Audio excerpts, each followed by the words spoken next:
Madhuri Sharma and welcome to my YouTube channel English Mantra by Madhuri.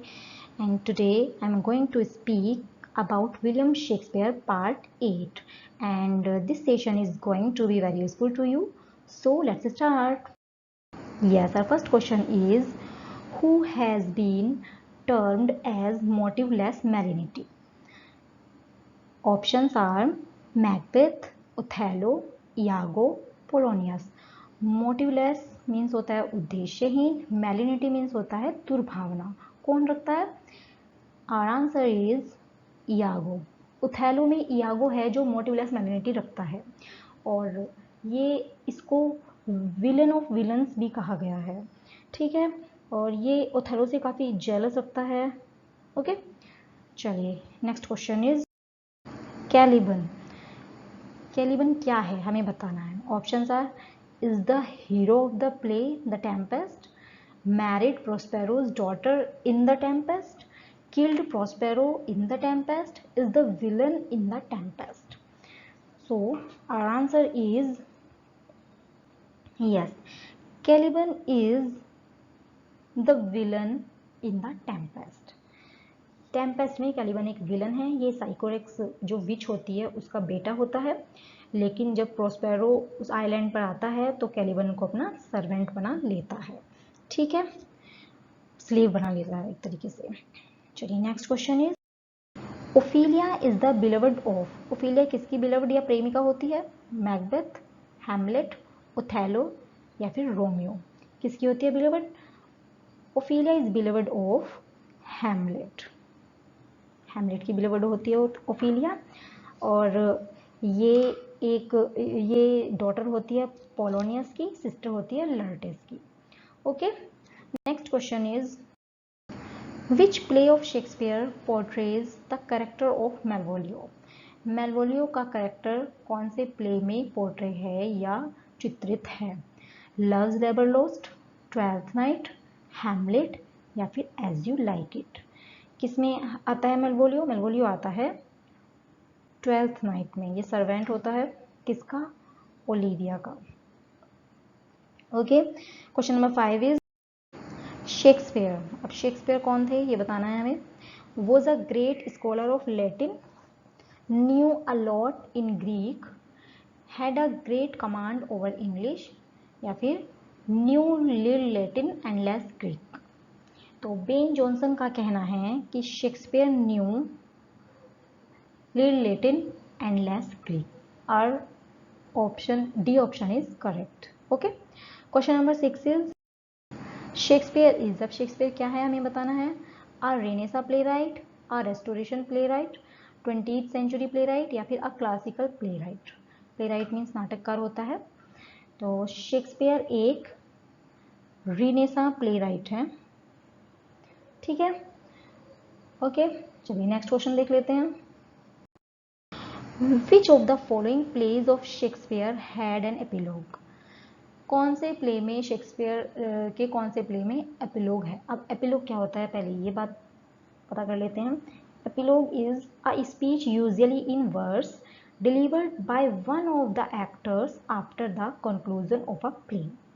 Play के conclusion में के बाद जो एक्टर के द्वारा कोई स्पीच वर्स में यूजुअली बोली जाती है उसको एपिलॉग बोलते हैं. उपसंहार टाइप में होती है. ठीक है, प्रोलॉग बोलते हैं जो प्रस्तावना स्टार्टिंग में बोली जाती है. ओके, तो एपिलॉग किस में है इसमें बताना है. The Tempest, Henry fourth part 1, Hamlet या फिर ट्वेल्थ नाइट. तो किस में है एपिलॉग? एपिलॉग है द टेम्पेस्ट में. Okay, question number 8 is, who said that Shakespeare in his comedies has only heroines and no heroes. किसने कही है ये बात कि शेक्सपियर की कॉमेडीज में केवल हीरोइंस ही हैं, हीरो नहीं है. यानी कि मेन जो है वो हीरोइन है ना कि हीरो. जैसे कि मर्चेंट ऑफ वेनिस में पोर्शिया सारा काम करती है ना, इस तरीके से. तो ऑप्शन देख लेते हैं. Ben Jonson, John Ruskin, Thomas Carlyle या फिर विलियम हैजलिट. ये बात कही है जॉन रस्किन ने. Okay, question number 9 is, yes, the line there is a special providence in the fall of a sparrow occurs in. ये लाइन कहाँ आती है कि एक स्पैरो के फॉल में भी स्पेशल प्रोविडेंस होता है, विशेष विधान होता है। ये बात कहाँ है? Hamlet, Henry fourth part 1, the Tempest या फिर ट्वेल्थ नाइट। कहाँ पर आई है? ये लाइन आई है हेमलेट में। Okay, act 5th scene 2nd में। ठीक है, question number 10 is the rarer action is in virtue than in वेजेंस।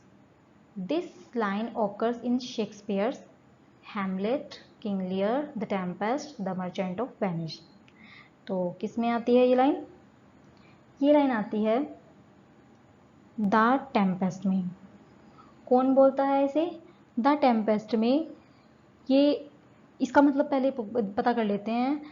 It means it is better to forgive than to hate one's enemies, ये प्रोस्पेरो बोलता है। Okay, act 5th scene 1st में कि जो एक पुण्य में दुर्लभ कार्रवाई होती है, यानी कि रेयर एक्शन होते हैं, प्रतिशोध की तुलना में वो ज़्यादा अच्छे होते हैं। यानी कि हमें अपनी एनिमीज़ को एक तरीके से माफ़ कर देना चाहिए। जो माफ़ी में मज़ा है वो किसी में नहीं है। Okay, question number 11 is what is the sub title of the play twelfth night. Twelfth night का सब टाइटल क्या है?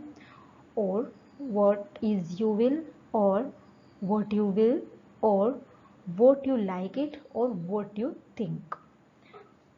ठीक है, तो क्या है हमारा आंसर? हमारा आंसर है, इसका सबटाइटल है what you will। Option number B is correct. Question number 12 is one of the characters of Shakespeare has been called the fourth witch. She is fourth witch किसको कहा गया है? बताना है। ओफिलिया, लेडी मैकबेथ, एमिलिया या फिर Juliet. तो fourth विच की पदवी या संज्ञा दी गई है लेडी मैकबेथ को, मैकबेथ में। ओके, क्योंकि यहाँ इसमें 3 सुपरनेचुरल विचेस तो रहती ही हैं जो कि मैकबेथ को प्रोफेसी बताती हैं। ठीक है, लेकिन लेडी मैकबेथ को फिर इसलिए फोर्थ विच माना है क्योंकि ऑलरेडी 3 विच हैं, लेकिन उसके इविल एक्शंस की वजह से उसे फोर्थ विच माना गया है। Question number 13 is who has spoken the following words in Shakespeare's Macbeth. Shakespeare के मैकबेथ में who has spoken the following words, कौन बोलता है इन वर्ड्स को? The sleeping and the dead are but as pictures, it is the eye of childhood that fears a painted devil.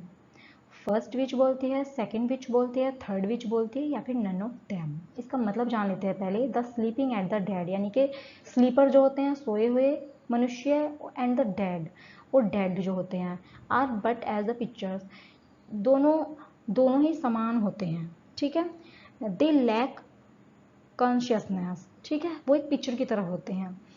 It is the eye of childhood that fears a painted devil, और इन दोनों से ही डरना किसकी तरह होता है? एक बचकाना हरकत की तरह हो जाएगा कि हम एक पेंटेड डेविल है उसी से ही डर रहे हैं एक तरीके से। ठीक है, तो ये बात बोलती है, इनमें से नन ऑफ देम आएगा क्योंकि ये बात बोली जाती है फोर्थ विच के द्वारा, यानी कि लेडी मैकबेथ के द्वारा।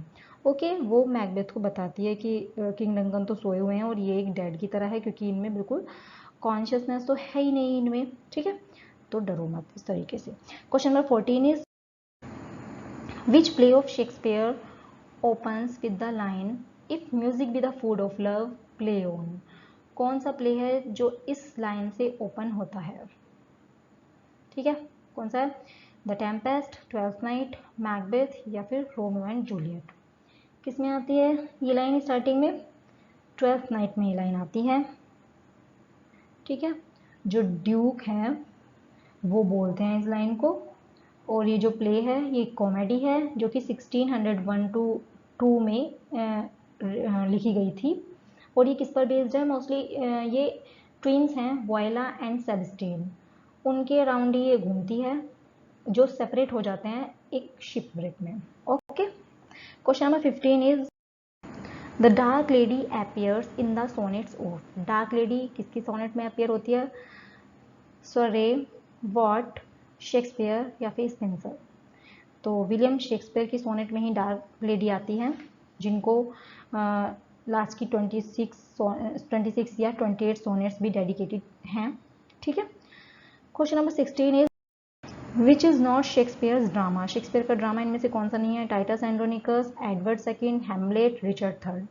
तो Titus Andronicus, Hamlet, Richard third ये तो शेक्सपियर ने लिखे हैं, बट एडवर्ड सेकंड जो है वो किसने लिखा है? वो लिखा है क्रिस्टोफर मार्लो ने 1593 में। So our answer is option number B. Question number 17 is Hamlet was written by Shakespeare. Yes, हम जानते हैं कि हैमलेट तो शेक्सपियर ने लिखी है, विलियम शेक्सपियर ने, बट द हैमलेट, अगर द हैमलेट की बात आती है तो ये किसने लिखा है?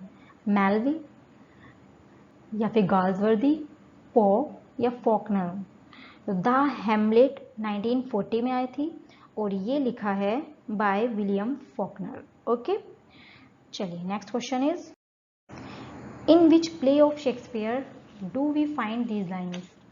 There needs no ghost my lord come from the grave to tell in this.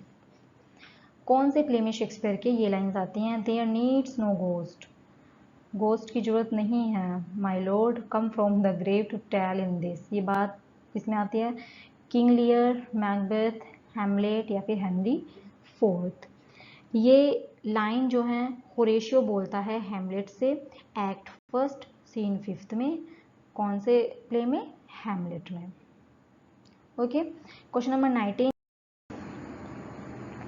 Which of Shakespeare's tragedies is called the tragedy of reflection?